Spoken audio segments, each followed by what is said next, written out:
Hello friends, welcome back to my YouTube channel Shreyas live. तो दोस्तों, कैसे हैं आप सब? उम्मीद करती हूँ सभी खुश होंगे, सभी हेल्दी होंगे और सभी अपना ख्याल रख रहे होंगे। सो बिना किसी देरी के आज मैं बताती हूँ कि आज हमारा टॉपिक है कि हम क्या अप्लाई करें अपने बालों में जिससे कि हमारे बालों का झड़ना बिल्कुल रुक जाए, बिल्कुल बंद हो जाए और हमारी जो बालों की ग्रोथ है वो इंक्रीज हो जाए। क्योंकि बाल झड़ना एक नेचुरल प्रोसेस होता है। जैसे कि हम अगर पेड़ों को देखें तो बहुत अच्छा एग्जाम्पल होते हैं हमारे सामने पेड़। जब पेड़ों के पत्ते पक जाते हैं तो पत्ते पीले होने के बाद में झड़ना शुरू हो जाते हैं। इसी तरीके से हमारे बाल जो होते हैं वो भी एक एजिंग प्रोसेस में रहते हैं। तो जैसे ही बाल पूरा पक जाता है उसको हेयर फॉल होना ही होता है। बट जैसा कि मैं हमेशा बोलती हूँ कि जो भी प्रोसेस होता है वो नेचुरल होना चाहिए। अगर आपके दिन में आई वुड से कि 40 to 50 स्ट्रैंड्स निकल रहे हैं, बाल गिर रहे हैं, तो फिर वो हेयर फॉल नॉर्मल होता है अप टू 100 तक। ठीक है, अगर आपके डेली में 100 से ज़्यादा बाल निकलने लगे, इट मीन्स आपका जो हेयर फॉल है वो बिल्कुल भी नेचुरल नहीं है। ड्यू टू सम रीजंस आपका हेयर फॉल स्टार्ट हो चुका है एंड आपको प्रिकॉशंस लेने की बहुत ज़्यादा ज़रूरत है इस पॉइंट ऑफ टाइम पे। So first and the most important thing, आप ये देखें कि आपका हेयर फॉल का रीज़न क्या है। क्योंकि जैसे कि इस वक्त रेनी सीजन स्टार्ट हो चुका है most part of the India, तो रेनी सीजन में बाल बहुत ज़्यादा रफ हो जाते हैं, बहुत ज़्यादा ड्राई हो जाते हैं एंड उसका भी एक रीज़न होता है, इम्पैक्ट होता है हमारे बालों पे, जिसके कारण जो हमारा हेयर फॉल है वो इस टाइम पे, इस ड्यूरेशन रेनी सीजन में थोड़ा ज़्यादा हो जाता है as compared to other seasons. क्या सीजनल इशू है या फिर आपका बाल हमेशा ही झड़ रहा है, कुछ डाइट रिलेटेड इश्यूज है, न्यूट्रिशंस की कमी है आपके अंदर बॉडी में, सो आपको ये पहले अपना डिसाइड करना पड़ेगा कि किस रीज़न के वजह से आपके बाल झड़ रहे हैं। पर दोस्तों, आज मैं आपको बता दूं, जो मैं रेमेडी आपके साथ शेयर करने वाली हूँ वो मेरी पर्सनल फेवरेट रेमेडी है for any kind of hair fall. आपका जिस भी इशू से आपका हेयर फॉल स्टार्ट हुआ है, इस रेमेडी को अगर आप यूज़ करेंगे तो आपके बाल झड़ना कम हो जाएंगे। और अगर बाल झड़ेंगे भी, मतलब एक नेचुरल वे में बाल आपके शेड होंगे, अननेसेसरी किसी भी रीज़न की वजह से आपके बाल नहीं झड़ेंगे इसके बाद में। और जो बाल झड़ेंगे आपके, जो भी 50 या 100 स्ट्रैंड्स आपके झड़ेंगे, उनकी जगह आपके नए बाल उगना शुरू हो जाएंगे। तो जी हाँ दोस्तों, जो बाल झड़ने का प्रोसेस होता है वो यही होता है कि पुराने बाल झड़ते हैं और नए बाल आते हैं। अगर उस जगह पे नए बाल नहीं आ रहे हैं तो it means you have a severe hair fall issue, जिससे कि हमें हर तरीके से अपने स्कैल्प को प्रोटेक्ट करना है। तो दोस्तों, बिना किसी देरी के स्टार्ट करते हैं आज का वीडियो। तो वीडियो स्टार्ट करने से पहले अगर आप मेरे चैनल पर नए हैं और अभी तक आपने मेरे चैनल को सब्सक्राइब नहीं किया है तो मेरे चैनल को सब्सक्राइब करना ना भूलें और साथ ही बने हुए रेड बेल आइकन को प्रेस ज़रूर करें ताकि आपको आने वाले मेरे वीडियोज़ के नोटिफिकेशन मिलते रहें। तो दोस्तों, चलिए वीडियो को स्टार्ट करते हैं। इस चीज़ को, इस ऑयल को बनाने के लिए जो हमें वेरी फर्स्ट इम्पॉर्टेंट इंग्रेडिएंट जो हमें चाहिए वो है तिल का तेल। शायद बहुत लोग इस बारे में नहीं जानते या बहुत लोग जानते होंगे, सो मैं एक कॉमन वे में आपको बता देती हूँ कि जो तेल शब्द की उत्पत्ति हुई थी, जो तेल शब्द उत्पन्न हुआ था वो तिल से हुआ था। सो जो तेल, जो असली तेल माना जाता है वो हमेशा तिल के तेल को ही माना जाता है। जो हमारा सरसों आया था या फिर बाकी सारे ऑयल आए थे, सनफ्लावर ऑयल है, जैसे कि मूंगफली का तेल है या जो भी है, तिल हमारा आयुर्वेद के टाइम से चला आ रहा है एंड उस टाइम से तेल का मीनिंग ही तिल का तेल होता था। बट नाउ डेज मार्केट में अलग अलग तरीके के तेल अवेलेबल हैं, यहाँ तक कि राइस ब्रान ऑयल भी आजकल मार्केट में अवेलेबल है। सो हम यहाँ पे यूज़ करने वाले हैं तिल का तेल। तिल के तेल में रियली इतना ज़्यादा इफ़ेक्टिव होता है कि कहा जाता है आयुर्वेद में कि अगर आप एक पत्थर में, एक शिला में 1 महीने तक लगातार तिल का तेल डालें तो 1 महीने बाद वो तिल उस पत्थर को भी पार करके नीचे निकल आता है। इतना ज़्यादा पावरफुल होता है तिल का तेल। तो हम अपने बालों के लिए, रीग्रोथ के लिए जो मोस्ट इम्पॉर्टेंट फैक्टर है हमारा, वो हम यूज़ करने वाले हैं तिल का तेल। Second and most important ingredient again is, मैं आपको दिखा देती हूँ, दिस इज, इसे बोलते हैं फेनक्यूरिक सीड्स, मेथी दाना। ये आपके बालों के लिए एक मैजिकल हर्ब है, ठीक है। इसको हम खाने में यूज़ कर सकते हैं, इसको हम सिरम बनाने में यूज़ कर सकते हैं, इसको हम हेयर मास्क की तरह यूज़ कर सकते हैं, इसको हम मेहंदी में यूज़ कर सकते हैं, इसको हम ऑयल में यूज़ कर सकते हैं। इसकी इतनी सारी चीज़ें बन सकती हैं अपने आप में। एंड ये एक छोटा सा मेथी दाना इतना ज़्यादा इफ़ेक्टिव होता है आपके बालों के लिए कि जिसका कोई एंड नहीं है। सो इसके अगर मैं आपको गुण समझाने बैठूंगी तो दोज आर एंडलेस। मतलब आपके बालों की रीग्रोथ की बात है, आपके बालों को मोटा बनाने की बात है, आपके हेयर स्ट्रैंड्स को मजबूत करने की बात है, आपके स्कैल्प को हेल्दी करने की बात है। सो जो भी होती है उसमें मेथी दाने का यूज़ ज़रूर होता है। सो हम आज यूज़ करेंगे मेथी दाना सेकेंड इंग्रेडिएंट के तौर पे। थर्ड इंग्रेडिएंट जो हम यूज़ करने वाले हैं वो है ये काले तिल नहीं है, इसे बोलते हैं अनियन सीड्स एंड इसे बोलते हैं हिंदी में कलौंजी के बीज, ठीक है। कलौंजी के बीज अपने आप में एक बालों के लिए अमृत औषधि है। सो कलौंजी के बीज हमारे बालों को काला, घना, लंबा बनाने में, बालों की जड़ों को पोषण देने का काम करते हैं, हमारे बालों को मजबूत बनाते हैं और हमारे स्कैल्प में जितना भी इन्फेक्शन होता है उसको दूर करने में बहुत ज़्यादा हेल्पफुल होते हैं। सो ये 3 इंग्रेडिएंट हैं जिन्हें आज हम यूज़ करके अपना ऑयल रेमेडी तैयार करेंगे।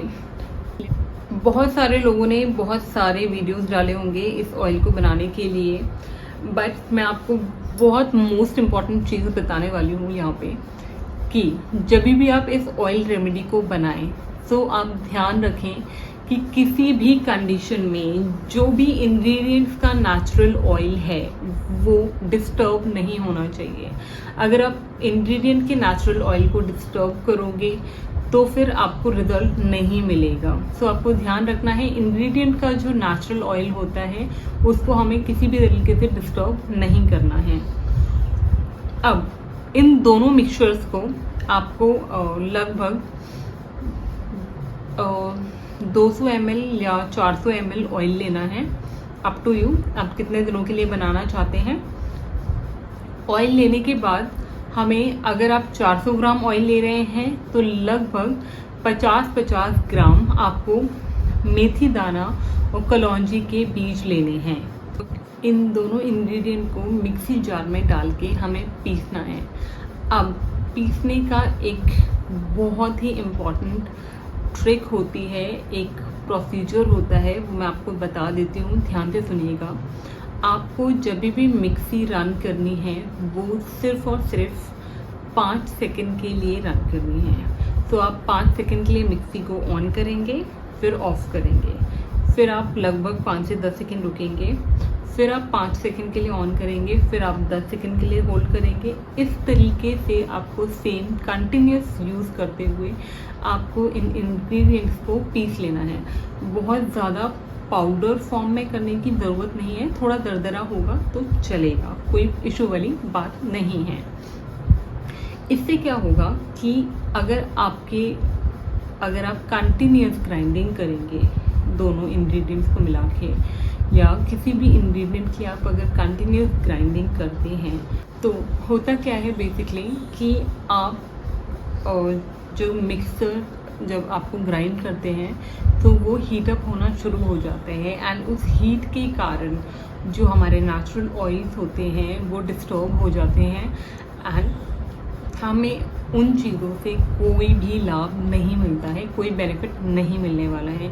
तो आपको ध्यान रखना है, आपको जब भी ग्राइंडिंग करनी है वो स्लो ग्राइंडिंग करनी है, मतलब 5 सेकंड के लिए ऑन करना है, 10 सेकंड के लिए ऑफ करना है। इसी तरीके से आप कभी भी ऑयल बनाने के लिए कुछ भी आपको पीसना है तो इसी तरीके से आप ग्राइंडिंग करें, हमेशा ध्यान रखिए। सो अब यहाँ पे मैंने पहले से पाउडर पीस के रखा है। इसके बाद आपको इस ऑयल को बनाने के लिए चाहिए एक ग्लास बॉटल। आप किसी भी ऑयल का जब आप बनाते हैं आप उसको कभी भी प्लास्टिक की बॉटल में ना बनाएं। मैं आपको हमेशा एडवाइस करूँगी हमेशा ग्लास बॉटल का यूज़ करें। तो ये मैंने एक ग्लास बॉटल लिया है। अब इसमें हम ऐड करेंगे ये तिल का तेल। तो मेरे पास ये जो ऑयल है वो कोल्ड प्रेस ऑयल है। तो अगर आपके पास कोल्ड प्रेस ऑयल है तभी आप यूज़ करें, अदरवाइज़ नॉर्मल जो मार्केट में लोकल वाले ऑयल्स मिलते हैं सस्ते वाले, वो बिल्कुल भी ना यूज़ करें, बिकॉज़ उनका आपको कोई इफ़ेक्ट नहीं मिलता है। मैंने सारे प्रोडक्ट्स के जो भी लिंक्स हैं वो डिस्क्रिप्शन में आपको प्रोवाइड करा दिए हैं, क्योंकि आपको जो भी इंग्रेडिएंट्स यूज़ करने हैं वो एडिबल यूज़ करने हैं। या तो आप किसी भी अच्छी सी पंसारी की दुकान से जाके अपने नेचुरल इंग्रेडिएंट बाय कर सकते हैं। अगर आपको नहीं मिल रहा है तो मैंने आपके लिए डिस्क्रिप्शन में सारे लिंक्स प्रोवाइड कराए हैं, वहाँ से जाके ख़रीद सकते हैं। तो अब इस बॉटल में हम ये ऑयल ऐड करेंगे। ये हमने इतना ऑयल इसमें ऐड किया है। अब ये मैंने मिक्सचर पीस के रखा था, बिकॉज मैंने पहले भी ऑयल बनाया था अपने लिए। अब इस मिक्सचर को इसमें हम लोग ऐड कर देंगे। अब इसको ऐड करने के बाद थोड़ा सा इस तरीके से हम हिला देंगे और आप देखेंगे ये ना नीचे जाके सारा सेटल हो जाएगा अभी, ठीक है। ऊपर कुछ भी नहीं बचेगा, नीचे जाके सेटल हो जाएगा। अब यहाँ पे आता है मोस्ट इम्पॉर्टेंट पार्ट, ठीक है। लोग क्या करते हैं ना, वो बोलेंगे आपको एक कढ़ाई लीजिए, उसमें तेल डालिए, तेल गर्म होने दीजिए एंड उसके बाद इंग्रेडिएंट डालिए एंड उनको अच्छे से खौला लीजिए और आपका तेल रेडी है। ठंडा होके आप अपने स्कैल्प में लगा सकते हैं। But I would recommend you please don't do that, because अगर आप उस प्रोसेस से ऑयल बना रहे हैं अपना तो किसी भी तरीके का कोई भी बेनिफिट नहीं होने वाला है। So it's very very very important कि आप प्रॉपर टेक्निक का यूज़ करें, बिकॉज प्रॉपर इंग्रेडिएंट होना इज़ नॉट एवरीथिंग। आपको प्रॉपर टेक्निक को भी यूज़ करना होगा। तो चलिए मैं आपको दिखाती हूँ कौन सी टेक्निक का यूज़ करना है। एक बर्तन लिया है मैंने, इसमें पानी भर के इसको गैस पे गर्म होने के लिए चढ़ा दिया है। अब हम इस पानी को अच्छे से गर्म होने देंगे। जब तक ये गर्म होता है अभी हम वेट करते हैं थोड़ी देर के लिए। जब ये पानी अच्छे से खौल जाएगा फिर मैं आपको बताती हूँ आगे इस पानी में हमें क्या करना है। देख सकते हैं ये पानी गर्म हो गया है, इसमें हमें बबल्स नज़र आ रहे हैं। अब गैस को हम बंद कर देंगे और अब जिस बॉटल में हमने ये मिक्स करके रखा था इस बॉटल को अब हम इस पानी के अंदर ढक्कन लगा के रख देंगे और इसको ऐसे ही छोड़ देंगे। जब ये पानी ठंडा हो जाएगा इसमें से निकाल लेंगे और ये प्रोसेस हमें इसके साथ लगभग 4 से 5 दिन करना है। अगर आपके यहाँ पे मौसम ऐसा है कि जहाँ पे धूप निकल रही है अच्छी, तो आप एक दिन इसको इस तरीके से रखने के बाद पानी में आप इसको 4 से 5 दिन धूप में रख सकते हैं और उसके बाद आपका ऑयल लगाने के लिए रेडी है। अब बात करते हैं कि इस ऑयल को यूज़ कैसे करना है। आपको हफ्ते में 2 से 3 बार इसको अपने स्कैल्प में लगाना है। स्कैल्प में लगाएंगे एंड स्कैल्प में लगाने के बाद 10 से 15 मिनट आपको आराम से मसाज करनी है हल्के हाथों से। इस तरीके से हल्के हाथों से अपने स्कैल्प को मसाज देना है फॉर 10 to 15 मिनट्स। उसके बाद में आपको अगर आप कर सकते हैं तो it would be best for you, आपको हॉट टॉवल बाथ अपने बालों को देना है। अगर आप दे सकते हैं, नहीं दे सकते हैं तो तो इट्स प्रिटी ऑप्शनल। अगर आप करना चाहते हैं तो आप कर सकते हैं, अगर आप नहीं कर सकते हैं so you can skip it. And उसके बाद में आपको अगले दिन किसी भी माइल्ड शैम्पू से अपने बालों को वॉश करना है। इस ऑयल को यूज़ करने के लगभग 5 से 6 बार बाद आप जब इस ऑयल को यूज़ कर लेंगे उसके बाद आपको फ़र्क अपने आप नज़र आने लग जाएगा। ठीक है, अब बात आती है कौन कौन इस रेमेडी को यूज़ कर सकता है।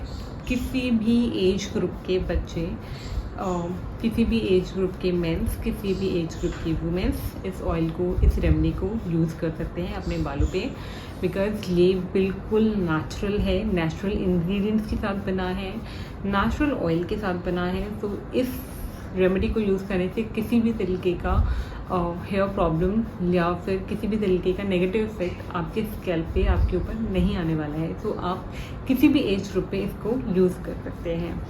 तो दोस्तों, do try this remedy. And मेरे खुद के ऊपर इफ़ेक्ट किया है, because there was a time जब मेरा बहुत ज़्यादा हेयर फॉल स्टार्ट हो गया था।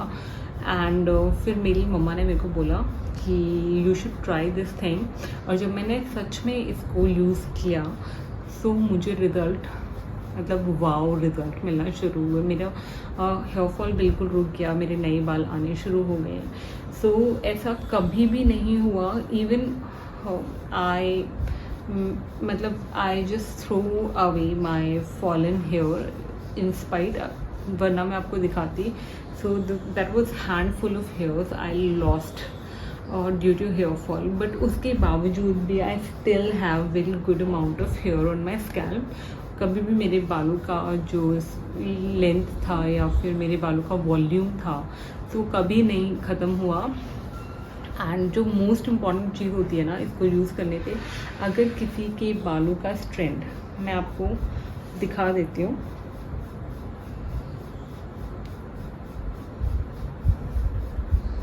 तो अगर किसी के बालों का स्ट्रैंड बहुत ज़्यादा पतला है तो ये जो है रेमेडी, ये इसको भी हेल्प करती है मोटा करने में। देखिए मेरे बालों का स्ट्रैंड, ये क्वालिटी है। तो अब अगर आप इसे खींचेंगे भी ना, ये आसानी से नहीं टूटेगा। तो आपके बाल ना, आपके बालों का स्ट्रैंड होता है वो मोटा होना लग जाता है, आपके बाल एक एक बाल घना हो जाता है, जिससे कि आपके बालों की वॉल्यूम अपने आप बढ़ जाती है। आपको कुछ भी आर्टिफिशियल यूज़ नहीं करना पड़ेगा इस ऑयल रेमेडी को यूज़ करने के बाद में। तो दोस्तों प्लीज़ इस रेमेडी को ट्राई करें एंड उसके बाद मुझे अपने कमेंट्स करके मुझे शेयर करें कि आपका एक्सपीरियंस इस रेमेडी के बाद कैसा रहा। और मेरे चैनल को सब्सक्राइब करें, ज़्यादा से ज़्यादा लोगों को इस रेमेडी को शेयर करें ताकि नए लोग इस चैनल पे जुड़ सकें। तो दोस्तों यूँ ही बने रहिएगा मेरे साथ, मैं आपके लिए लाती रहूँगी नई नई रेमेडीज़ आपके लिए और आपके बालों के लिए, आपकी स्किन के लिए। तो दोस्तों आगे के लिए मिलते हैं, तब तक के लिए बाय।